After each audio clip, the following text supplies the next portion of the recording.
Hallelujah. Kristo Abɛbuai Wiemɔi ni kanemo no mene. Ni mene wabakwe ekomeye Marko sani papa. Ke ekome huye Luka sani papa. We are still reading about the parables of Jesus Christ. And today we will read from the Gospel according to Mark and Luke. God bless you as you listen. Marko sani papa. Icho edwe. Keje kuku ni ji nyumai enyo ke ikpa.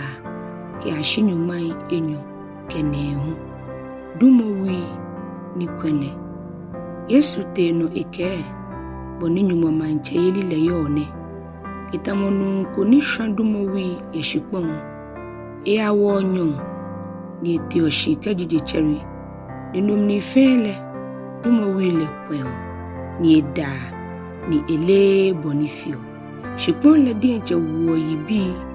Joy fole chuchu. Kekele ma chole. Inusele. Ma le dienche e ma chuyi. Shike ma le chule. Amule eha akenipa moka klale ya. Ejake. Ma akpa mobile. Ishe. Hallelujah. Ma kusani papa. Ichu nyuma kete. Keje kuku niji nyumai ite ke enyo. Ke ashi nyumai ite ke pao. Mokole gbile ke ŋmɛlɛtswaa. Shino gbile lo ŋmɛlɛtswaa mokole. Wembofo lele. Ni bile hule akeja chele keke. Nyeko adjogba. Nishiakbe. Nye solia. Eja kenyele beyino. Ni bele show. Itamonu ko ni edom eshi ewe. Ni ha echuji le higbe. Ke amete mo fe mo enuchumo. Ni fa agbona akolole ake ebu. No hiwole nyesra. Eja kenyele beyino ni shi achele ba. Ikole gbeke. Lo nyonte. Lo wogbe mo. Lo lebi. Oni kabatu ka ebananye. Akenye mungu. Noni Mikel nyene. Meife Mikel. Nyesra. Hallelujah. Lucas ani papa. Icho nyuma. Keje kuku niji nyuma yete. Ke ashi nyuma yete. Ke pao. Samarianyo. Mɔbɔnalɔ. Ni Yesu here no ni eke. Nunko yin keje Jerusalem kemi ya Yeriko. Ni agbe odotwalo ate. Ni amekulo ehe atade. Ni ametwiale ni yin amete. Ni ameshile ye gbofan kefan. Sheba mliake osofo ko bachona kan gbele no. Shibeni enalele egba afakeho. Inakan no levi nyoko hu gba afakeho. Beni eshejen ni enalele. Shi Samarianyo ko ni nyegbele no ba shehe ni eyole.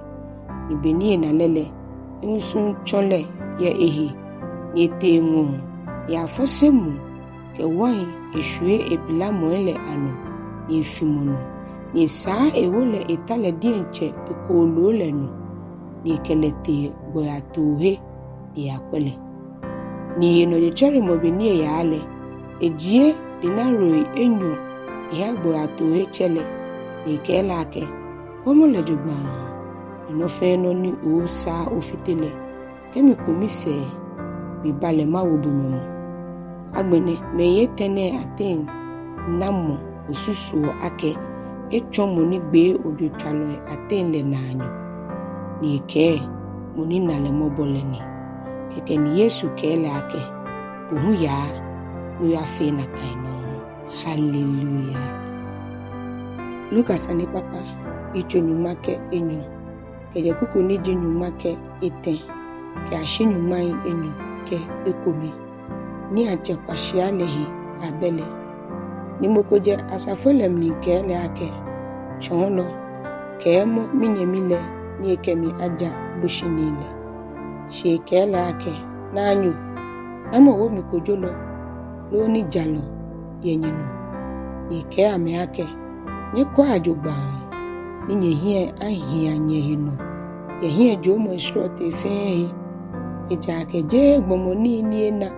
ni teke no lemni ewalayo ni ebuame abe ike no Niiatsɛ koshipomba ni babao ni susue ni ike ye yake tema feten ake ni mi behe ni mike mini ba ni le bato ne ni ike no ni mafene mi bakumu mi bomo ele mashweshi ni mama mu ewuji ni matomi ni ba ni ke mini le fe yeje ni make mi susuma ake susuma oye ni papa e babao ni aketo ahabu afipi jomo ohe ye ni onu ni ona chidro shinyumo kele ake kwashia nyone no le ababi osusuma shiye ode inibi ni osa otole na mono echo na kan moni bo dwetri eha le dienche ehe shi eje Niiatsɛ ye nyumo hiele yo. Hallelujah.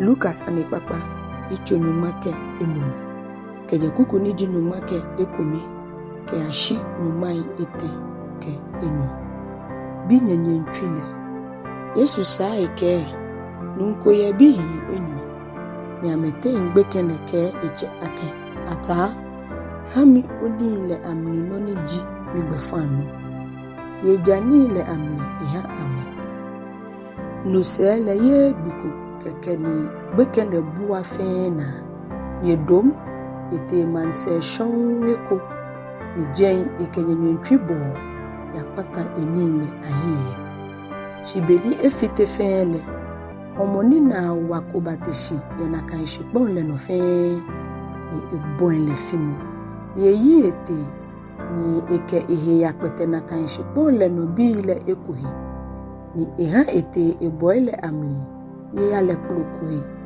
ni eba echini akekule ena yo ni kloko le yo le eko eye ni eto shimuko hale shibeni ehi echirelele eke apafo enyi emichebe ni nani eni yo ni ekosho ni homogbe omi ye bi ene matishimate emichemu ni mayakela ake ata mi fe nyumo shishi esha ni mi fe esha mishibo ni misa mo ni acho mi obidon wo mi ofe tamu opa afo ile eko yeteshini eyin eba echemu shibeni enye shon ke baale echenale ni msunchole ni shafui ni afala tu ni shoshoina ni bile ke lake ata mi fe nyumo shishi esha ni mi fe esha mishibu ni misa mo ni acho mi obidon chichele ke echujin lake ni ajia atade ni yo fel fefe le ke ba mramra nye keba wale nye wo edine otia ke enaji hu tokotai ni nye kechina bi ni ewo fole aba nye bagbia nye ha wo yani ni wona atwi drum eja ke mi bi na egbo ni hi eche ko ilaje nyanale nyambo nyamo shi ebinu pale ye moshi ni beni eba ni eba benke shiale enu samkui ke joy ahi ye chechu jinle ekokeba ye bilake mini afio ne ye kelake oje bile eba oje egbechina bi ni ewo fole eja ake eshe ede pintin ni binu pale mfu